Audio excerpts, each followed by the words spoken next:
Hi guys, my name is David and welcome back to my channel. Today I'm going to be reviewing a somewhat different book. This is a, non-fiction book. Well, depending on your point of view anyway.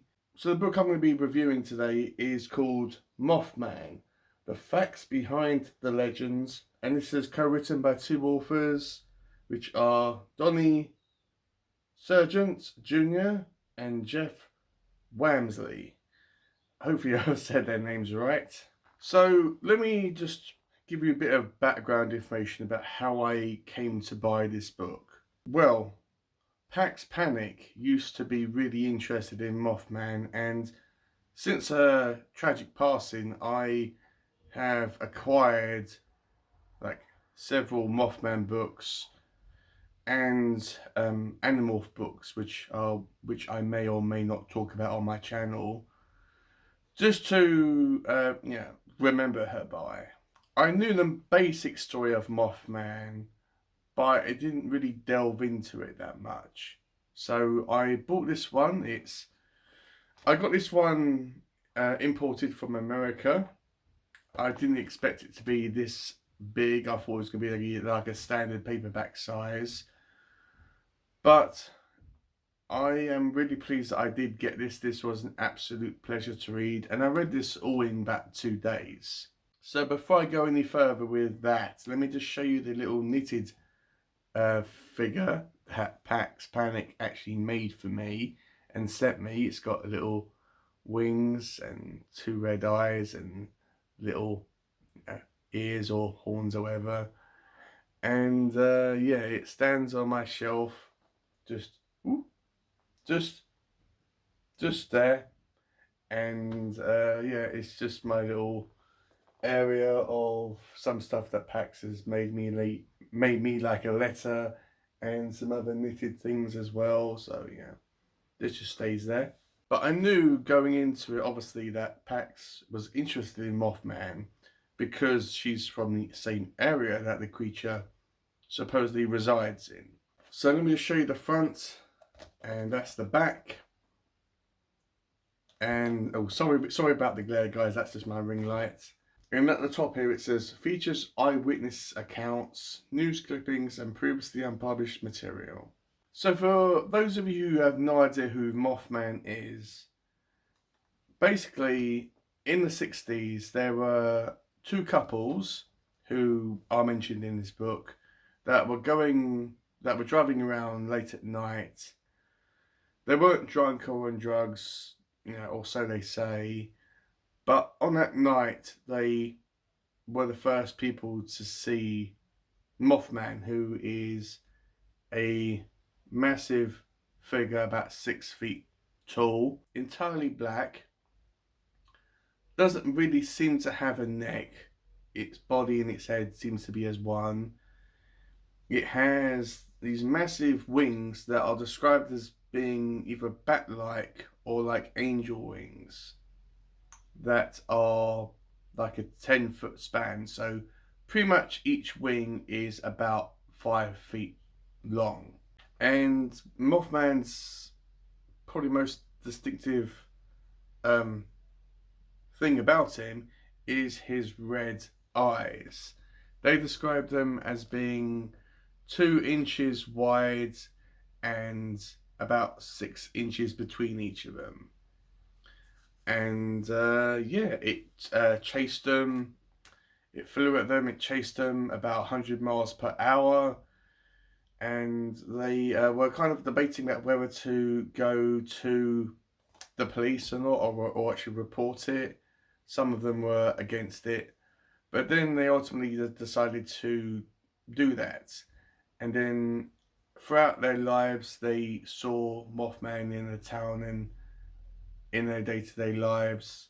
And as this story of Mothman goes on, there have been numerous sightings of him, not just in West Virginia, but in Chicago and other neighboring areas. And it's really strange as well. People kind of assume it to be either a massive crane that is a big bird. Let me see if I can find a picture of it. So some people think it's this thing, which is a massive bird that has some red patches on its eyes. And they think that it's like that, which, people that originally saw it said, oh, that's definitely not it. Some people think it's a massive owl. But what's interesting is that every single person's description of this creature is exactly the same. Now, you may be thinking to yourself, well, that's easy. I mean, all these descriptions were released and publicized in newspapers, and maybe somebody wanted to get some money and get paid for the story, and maybe they fell on hard times and they needed some extra cash, and so they made up a story saying that they saw Mothman, and obviously they knew how to describe him because it was mentioned in the paper. And it's also debatable about whether the original two couples made up the story of Mothman because of financial troubles, or whether they did it for some other reason, like being famous or something like that. But I don't think that's the case, because throughout the book it's mentioned that they were kind of ridiculed and looked down upon and laughed at for the majority of their life after that event. So would you really make something up and deliberately make something up and just to get some money and risk being laughed at and made fun of for the rest of your life? Or did they think that they saw something, but when it was presented to them, maybe they thought it was foolish, and sorry, we thought we saw a monster, but it turned out to be a stupid bird. And maybe they thought it would make them look stupid, so they kind of went on with it. It's a interesting conversation that somebody could have, that we could have down in the comments. So the book is split up into sections, obviously. The first part is just a brief history of Mason County, West Virginia, which you may be thinking to yourself isn't really that necessary, but it's interesting to and important to set the scene.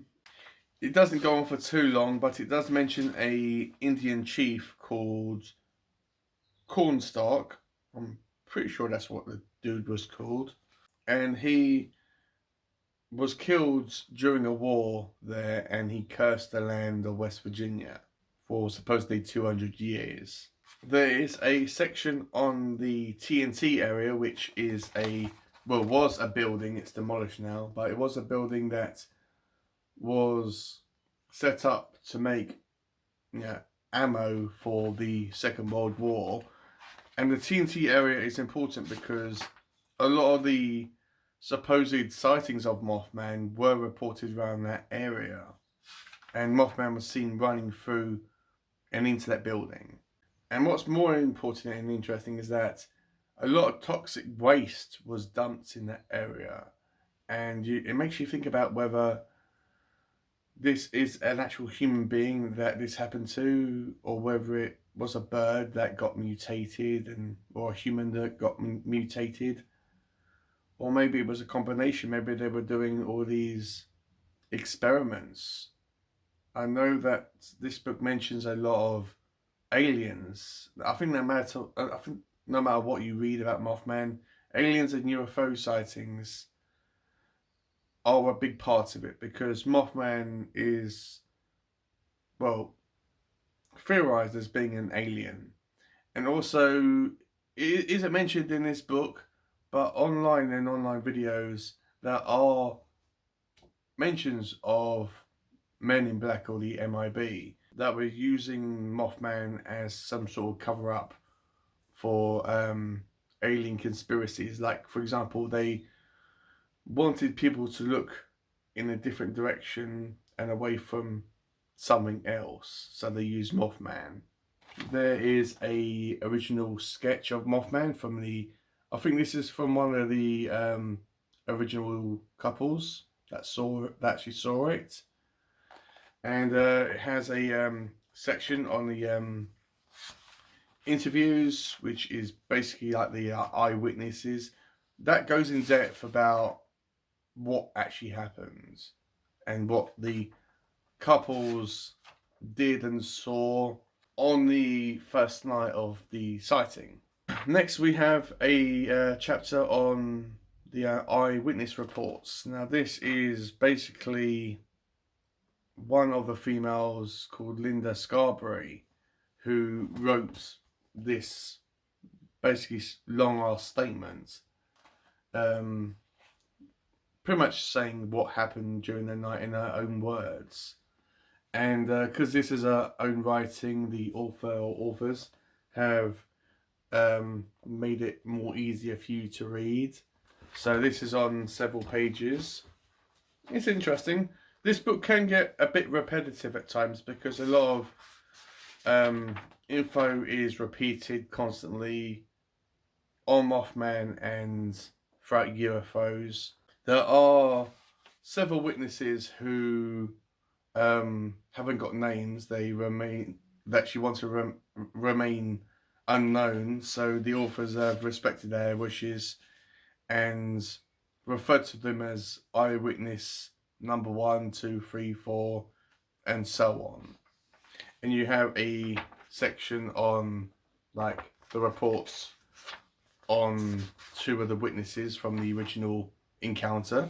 Then you have a section on news clippings, which Linda kept, and this is all good. At first I thought you had to read this part, but what it is that this is the overview of the clipping, for example, and this is kind of a zoomed in version so you can read it. The only downside about this is because some of the news clippings are old, they've got tears in them. So for example, this one here, it will result in you not being able to read some of the stuff, but for the most part, the majority of the stuff is readable.